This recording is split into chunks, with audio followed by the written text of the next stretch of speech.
Hi, I'm Mary Rose Quitano, and I've been in the BPO industry for more than 2 years.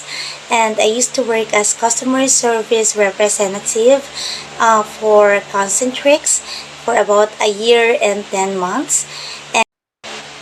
And I used to work as a customer service representative in the Results Manila for their telco account, and that was good for 5 months. And I'm so grateful with two BPO companies that I work with because I've learned a lot when it comes to dealing with a customer.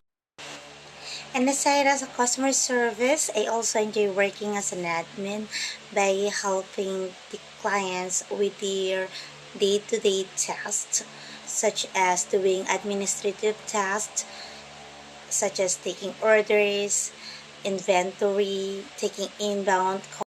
And I used to work as a virtual assistant marketing as well. That was good for 1 year.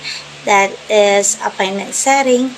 And what I'm usually doing is taking inbound and outbound calls, lead generation, and calling all the potential clients. And I am enthusiastic and willing to learn more to provide the best and productive results in your business.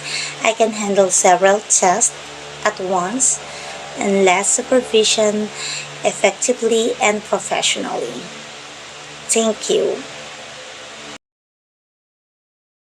Looking forward to work with you. Thank you and have a good one. Bye.